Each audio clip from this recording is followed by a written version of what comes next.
It's a warm Friday evening in September of 2013. Standing in this field of tall, golden grass swaying gently in the breeze, you'd have no idea that one of the largest cities in the world, Johannesburg, South Africa, is less than a 30-minute drive away. You also wouldn't know that 30 meters below you lies a vast stone labyrinth of sharp twists and narrow passageways formed millions of years ago. Unless you were a caver. This cave system, known as Rising Star Cave, has been known to cavers since the 1960s. And since then, many sections of the dark, winding expanse have been mapped. But with an intricate underground system like this, there's often more to find. As you enter the cave, dropping vertically down into the earth, you see the last of the day's light as a small circle of sky. The initial downward slope is steep as the cave descends. Stalactites glitter in the lights of your headlamp. Suddenly, the passage narrows, leaving just a small gap between the ceiling and the floor. It'll be a tight squeeze. Flat on your stomach, you peer through the gap and see empty blackness beyond. You wriggle through the space with one arm stretched in front of you. It's the only way you'll fit through. Eventually, you make it through and arrive in a large chamber that's about as tall as some 5-story buildings. This chamber is called the Dragon's Back. It's named for the nearly vertical wall of sharp spines you have to climb before reaching the long chute to the final chamber. Without your headlamp, it's pitch black. You're in the dark zone of the cave, a place sunlight can't reach. You squeeze down through the chute, a space no wider than a basketball, and land with a thud. You finally reach the naledi chamber, nearly a kilometer away from where you first descended into the earth. But the journey isn't over yet.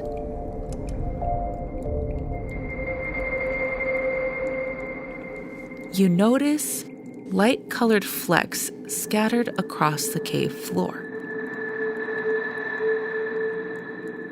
One of them looks strangely familiar.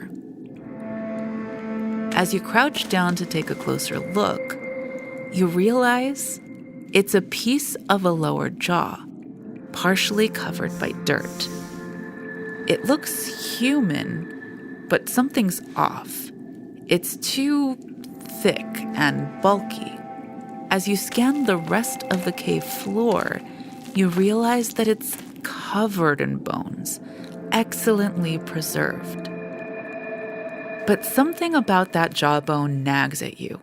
This part of South Africa is known as the cradle of humankind.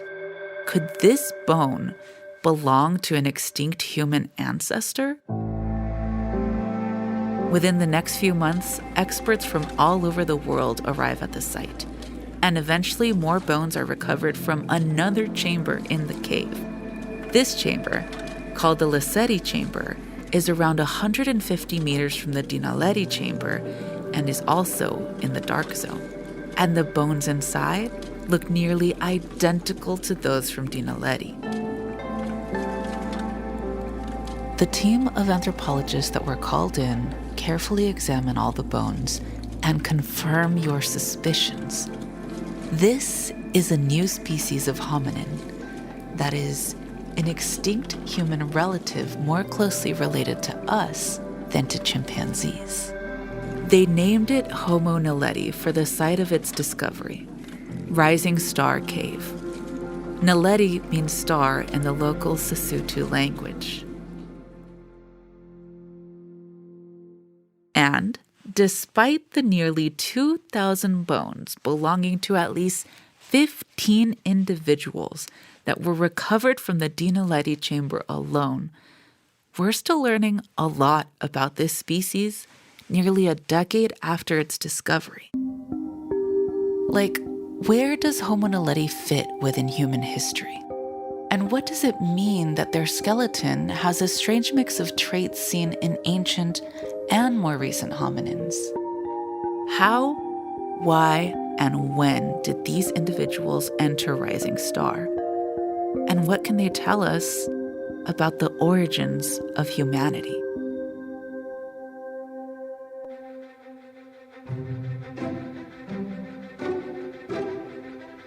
Hello, and welcome to Eons, Mysteries of Deep Time, a podcast about some of the most perplexing problems and unanswered questions about life in the ancient past. I'm Michelle Ramirez, co-host of PBS Eons, a YouTube channel about the history of life on Earth. And today, I'm talking about one of the biggest mysteries in paleoanthropology, Homo naledi and its discovery in Rising Star Cave. Well, I guess it's more like two mysteries. The actual journey through the cave and into the pit of bones is fascinating on its own, but when the researchers took a closer look at what they found and what they didn't find, they realized just how much this could change our understanding of human evolution, even though there's still a lot left to learn. When Homo naledi evolved, how it's related to us and other human relatives, and how it got so deep in Rising Star Cave are among the many open questions anthropologists and geologists are trying to answer. And what they're starting to uncover might mean changing our minds about what behaviors we consider to be uniquely human.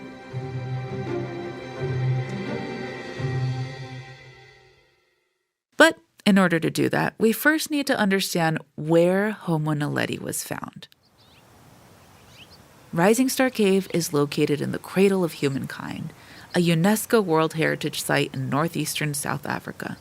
While hominin fossils have been found across South and East Africa, this region is particularly rich in the bones of human ancestors and their relatives.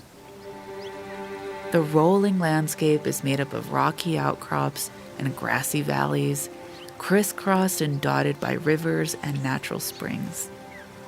During the Pliocene epoch, between about 5 million and 2.5 million years ago, hundreds of limestone caves formed, with some just a few kilometers from each other. And, as anthropologists would learn in the 20th century, several of these caves contained many hominin remains, as well as stone tools.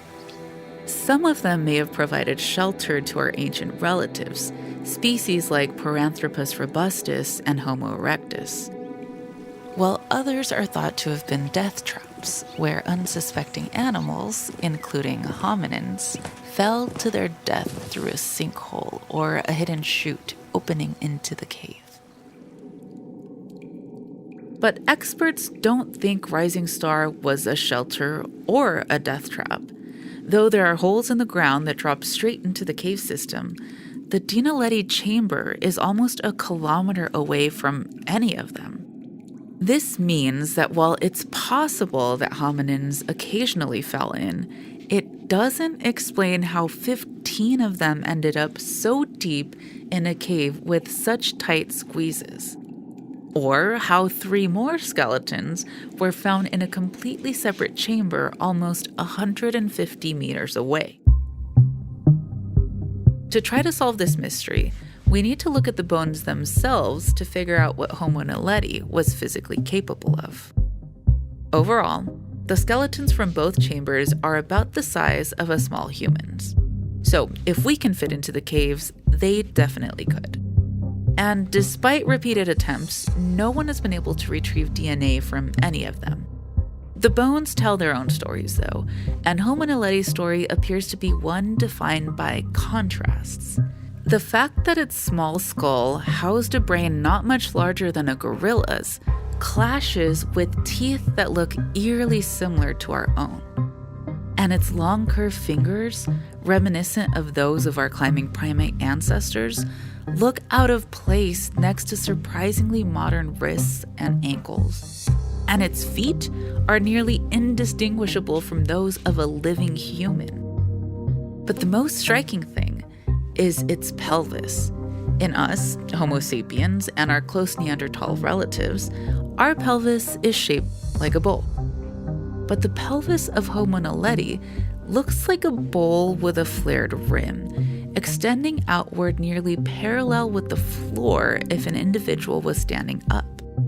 This anatomical feature is known as iliac flare, and it's found in the more ancient hominin genus Australopithecus, which lived 2 to 4 million years ago. But this amount of iliac flare usually isn't seen in hominins with so many modern traits. Homo naledi also has some unique, never-before-seen features all its own, like the 2 parallel ridges of bone on its femur, where the bone is usually flat in other hominins, and an oddly tapered thumb bone.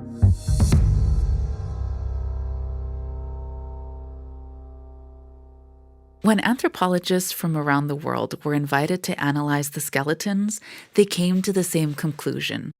This was a new species. But when did it walk the earth? Using its odd mix of ancient and modern skeletal features and mathematical methods that use probability to build family trees from these features, separate teams estimated that the bones from the naledi chamber were somewhere between about 1 million and 2.5 million years old. This would place Homo naledi near the origins of our genus Homo, and long before Homo sapiens appeared on the scene. This age range seemed to satisfy most experts who were struck by the many ancient features of the skeletons. But in 2017, researchers were able to directly date sediments from the cave and teeth. Multiple separate teams worked in secret, not sharing their results with each other to avoid biasing them. And they all arrived at the same conclusion. The bones of Homo naledi were only between 236,000 and 335,000 years old. Let's think about that for a second. That range is 10 times younger than the original estimates. And since our own species only emerged around 300,000 years ago, this means that Homo naledi overlapped with our species in time. Homo sapiens and Homo naledi, 2 very different kinds of human, shared this earth together. They may have even encountered each other, though we can only speculate about what those interactions would have been like. So, where did Homo naledi come from? Initial analyses of the skeletons and teeth showed strong similarities between Homo naledi and what anthropologists call early Homo, a generic term for the blurry boundary between the latest surviving members of Australopithecus, the genus with the flared hip bones, and the first members of our genus. And even though the age estimates of these bones were pretty off at first, ongoing studies continue to confirm these patterns. The most popular explanation for the disconnect between how old the bones look and how old they really are goes like this. Some ancient hominins may have somehow become physically separated from their larger social group, then evolved in isolation for hundreds of thousands or even millions of years into what we've named Homo naledi. So what you end up with is a geologically young species that still retains some of the anatomy of its more ancient ancestor. Unfortunately, there's no concrete evidence for this, for now. All we can say for sure is that at least 18 Homo naledi individuals entered or were brought to Rising Star Cave sometime between 236 and 335,000 years ago. But how that happened is also part of the mystery. When we think about Rising Star Cave itself, a lot of things stand out compared to other caves in the cradle of humankind. Aside from the thousands of hominin bones inside, it's actually missing a lot of features that you'd normally expect a cave full of hominins to have, like tools. Not a single potential tool of any kind has been recovered from either chamber in Rising Star. Yet other caves within just a few kilometers are full of them. In fact, there are no objects in the cave at all, suggesting that the hominins weren't living there. This makes sense when you think about the second thing that the cave lacks: fire. Like tools, there's no evidence for fire in Rising Star, despite its clear presence in other nearby caves. Without any light, Homo naledi individuals would have arrived at both chambers in complete darkness and unable to cook any food. Though cooking food may not have been an issue, because the Dinaledi chamber in particular is missing a third common cave feature: animals.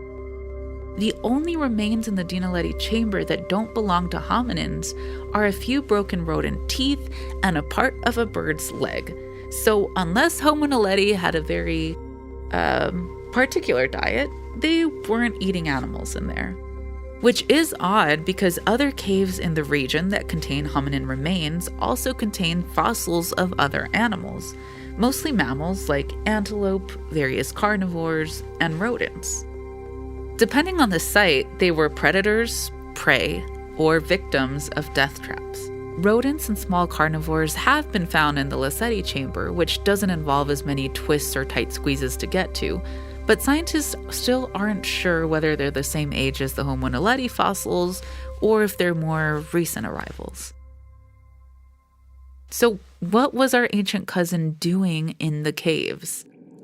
Given the lack of fire, tools, and food, plus the incredibly narrow passageway defining the path to the Dinaledi chamber, it's really hard to say. There's no evidence that anything was ever alive in there.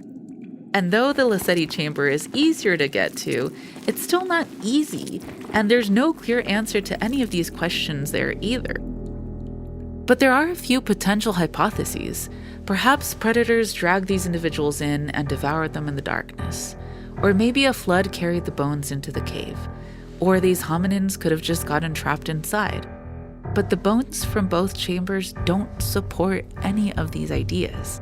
They don't have any bite marks or evidence of skeletal injuries, things you would expect to see if the so-called predator accumulation hypothesis was correct. The bones also don't show evidence of being submerged in water, and some of the bones that fit together in life, like individual hands and feet, were found articulated, suggesting that the bodies decomposed in the caves and were mostly undisturbed before being discovered. So a flood would have had to carry a lot of hominin bodies deep into two separate chambers and nowhere else.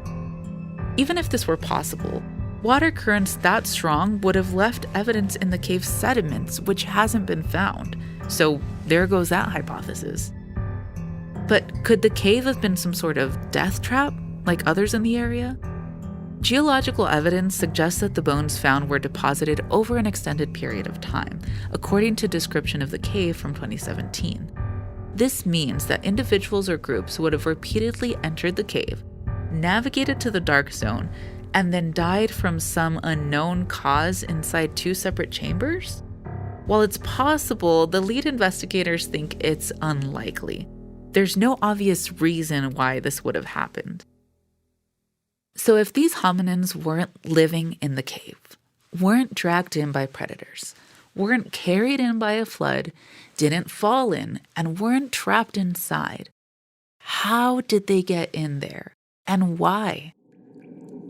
Well, according to the researchers, the most likely explanation is that Homo naledi entered both the Dinaledi and the Lassetti chambers intentionally.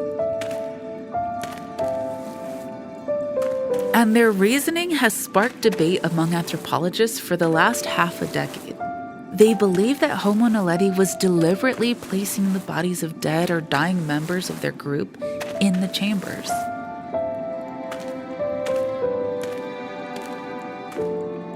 Now, the claim that any hominin that's not a member of our species intentionally disposed of their dead is gonna be a tough sell.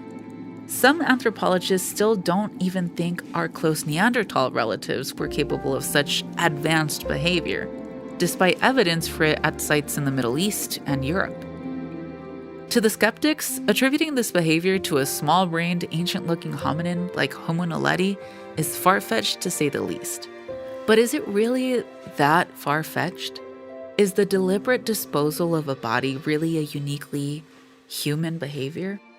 And doesn't it make us question where the boundary is between human and animal anyway? And where does Homo naledi fall?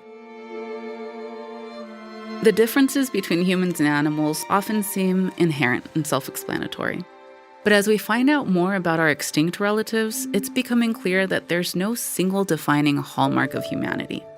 Whether you define it by tool making, standing upright, creating art, or burying the dead, at least one other hominin always makes the cut.